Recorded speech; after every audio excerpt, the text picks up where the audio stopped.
Fun little Wrestle Talk fact. A while back, to take some weight off of his ever-expanding shoulders, Mr. Davis put me in complete control of the lists. Do whatever you want, he said, and that will come back to haunt him. The internet's full of lists all about stuff you didn't know about whatever, and the worst yellow circles with arrows pointing to them in WWE history. And sure, I'll do those lists too. Gotta get that paper. But I woke up this morning with a mission, and that mission was to talk about all the times that a WWE wrestler has fucked your dad. Your dad, in particular. Your dad. See, it's been a rough decade for your dad. The plant closed down, they stopped making that pie he likes. As he's gotten up in the years, his increased awareness of his own mortality has coupled with a vague, nagging disappointment to themselves, fueled by aspirational social media, to form a presence of anxiety that's as much a part of him as his own shadow.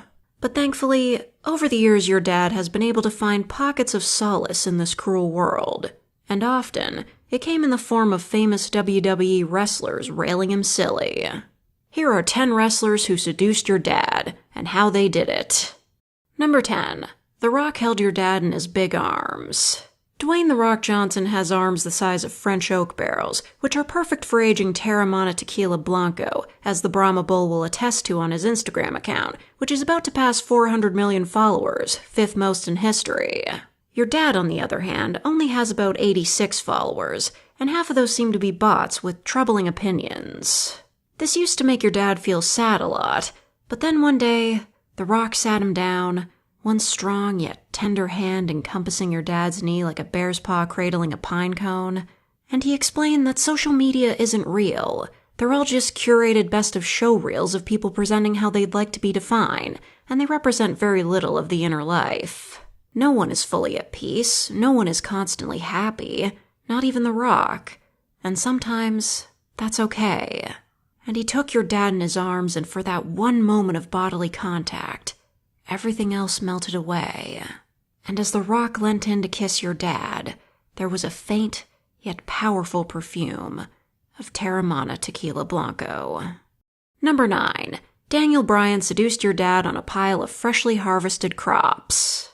Your dad likes wearing flannel shirts, and that's how he met Daniel Bryan in the aisle of that thrift shop on Main Street. They were both going for that last red and blue plaid made of sustainable materials when their hands touched. Daniel Bryan's eyes met your dad's, and they giggled a little, and turned beetroot, which, coincidentally, is the vegetable pile on which Daniel Bryan had sex with your dad on. Why don't we see who the shirt fits better? Bryan had asked your dad before taking him back to his farm. And it was there that your dad smelled fresh air in the first time in what felt like forever. For so long, Bryan had explained to him, people, especially men, associated success with accumulation, and that is a snake that eats its own tail. Understanding man's collaborative, not possessive relationship with the planet brought Daniel much more happiness than owning a big watch. Then he took your dad by his hand and took him to the beetroot shed to plant his own seeds. Afterwards, even though the shirt definitely looked better on Daniel, he gave it to your dad anyway. On second thought, Bryan said, I have all the shirts I need. Number 8. Jon Moxley had sex with your dad in a Volkswagen Transporter, and to be honest, your dad regrets it. There was just something about Jon Moxley. Maybe it was how he swaggered, not giving a damn what others thought about him or his collection of terrible jackets. Maybe it was the fact that Jon smelled of Marlboro Reds and the kind of cider you buy in plastic 2-liter bottles, or maybe it was the eye patch. Your dad isn't sure, and he was in a vulnerable place that night when he slept with the Mox. He had just turned 40, his lower back was playing him up, he was feeling old, and when he looked back, that's what did it. Jon Moxley reminded him of how he used to be as a teenager, to fight invincible, subjecting his body to all manner of torment without lasting consequence, and fair play to Jon. After it was over and they were lying on that mattress in the back of the van surrounded by plastic takeaway boxes and watching Vine compilations on Jon's phone, Mox gave your dad all the aftercare he needed. It's just that your dad realized that the sex was his attempt to move backwards in his life, not forwards. It was a fun night, though, and sometimes that's enough. Number 7. Cody Rhodes seduced your dad in a tattoo parlor. Your dad just lost his job when the plant closed down and felt he needed something to represent turning a corner in his life. However, once he got into the tattoo parlor, he began to get cold feet. After all, his whole world had just been turned upside down. Stability was a lie. What if he hated the tattoo in 5 years? "Hey," said a charismatic chestnut voice over his shoulder. "Nothing in life is permanent. That's not the point of a tattoo.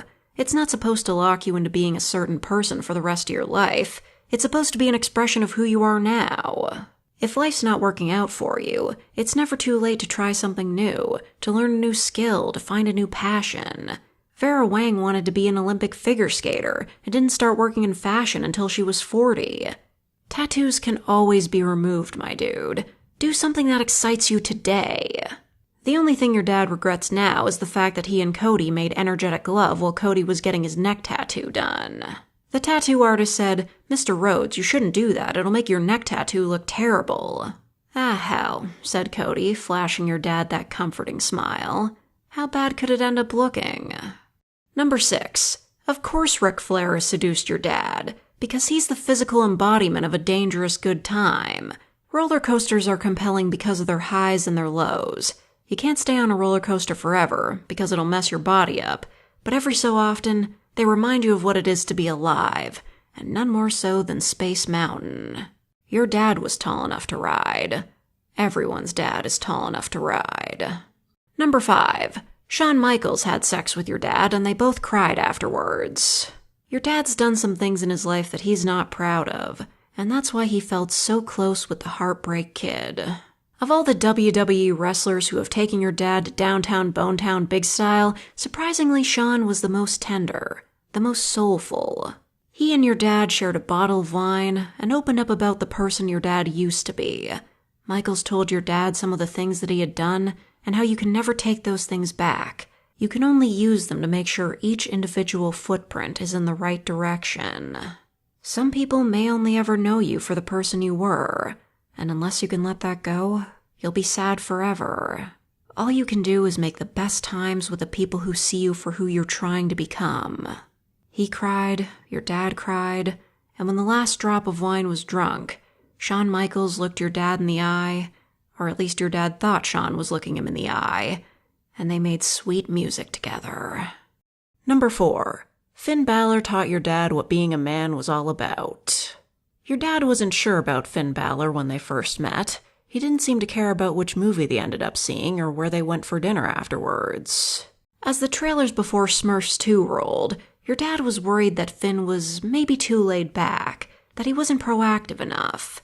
But then your dad started to notice how Finn treated everybody on their night out. He was polite and courteous to the kiosk worker. He showed patience when a mother's child started crying in the cinema and instead tried to help her comfort the little tot. He was warm and friendly when the waiter got his order wrong at dinner, and he was kind to the valet who wanted to talk about wrestling for 10 minutes after bringing his car around. Your dad realized that he bought into the trap of feeling that strength comes from making firm decisions, not backing down from them, treating your own will as absolute. But as he saw Finn be flexible with his time and spirit, regarding the world with a default of kind indulgence, your dad understood that pure strength and felt more turned on than he'd ever been in his life. And of course, Finn made sure your dad finished. He's just that kind of guy. Number 3. The Undertaker taught your dad not to fear the Reaper. Everything dies, the Undertaker said, and your dad was a little concerned because they were mid-coitus at the time. But without death, life has no definition. No purpose. Your dad didn't respond because he didn't really know how to, and also his mouth was full at the time, so he let the Undertaker continue. I've thought a lot about death recently. When you enter retirement, you start to lose more friends than you make, and it can make you obsess about what comes next. That undiscovered country from whose shores no traveler returns. It's worth pointing out that Undertaker was still having sex with your dad while he was speaking, don't forget that. But ultimately, none of us can know what comes next. There's only so much you can worry about an unknown. Ultimately, all we can do is try to take care of ourselves until an age where we can accept our passing. Or maybe see it as a relief, a well-earned rest after a hard life's work. Good point, thought your dad as he had sex with The Undertaker in the bathroom of a Wendy's. Number 2. Drew McIntyre played the bagpipes for your dad, but your dad has sex with him anyways. Well, that wasn't very good, said Drew, putting the bagpipes down, a little sheepish. But ultimately it was Drew's sense of humor and willingness to try and fail that endeared him to your dad. As the two of them tucked into a plate of tatties, it was Drew's endurance that really got your dad's engine revving. The big D with the big D had lost his dream job, but hadn't let that slow him down. Drew had felt a great sadness at that, and allowed himself to feel that sadness. True strength wasn't rejecting those feelings, it was giving yourself time to process them so you could move on. And Drew had done just that, treating every single indie show as important, saw every gig as an opportunity to try something new, and build his skill set. The journey was too big to see all in one go, but each day, Drew had asked himself, how best can I use this day? And eventually, he made it out on the other side, much like the lovemaking session that Drew and your dad would eventually have atop Brown Carrick Hill. It hadn't been quick, it hadn't been smooth, but it had been an opportunity that had been seized upon. And number 1, John Cena fucked your dad after a full and frank discussion of various beliefs and ideals. Here is the bed we'll be having sex on later if you're still keen, said John Cena to your dad. But first, he said, leading your dad to a pair of armchairs across from a roaring fire, is where I'd like to have a talk. For the next 4 hours, your dad and John Cena talked about politics, how the world was changing around them, the discord and upset in the world. Your dad and John Cena agreed on some things, like that Full Metal Alchemist Brotherhood was vastly superior to the original series, but disagreed on many others. Nevertheless, John Cena, despite having some views that your dad saw as being a little conservative for his liking, impressed your dad by maintaining a respectful civility and genuinely being interested in the nuances of your dad's opinions. Likewise, your dad returned that respect by understanding that where John Cena was coming from was a result of his upbringing and environment, and that everyone is just trying to make sense of the world around them.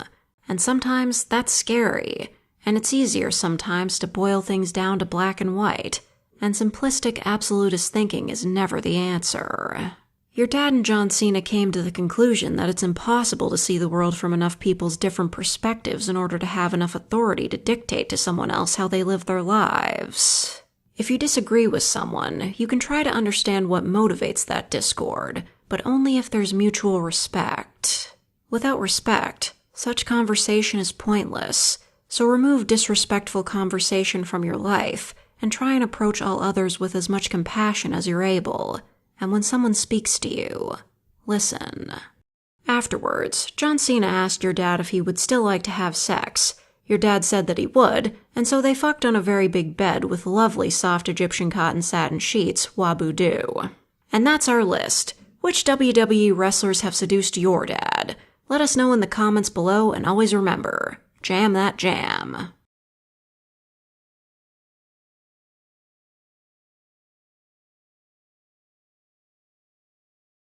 I'm so sorry that this dude has to cover up his desire to write WWE fanfiction by making a joke list for his YouTube channel, but I hope he eventually finds his truth. Quit lying to yourself.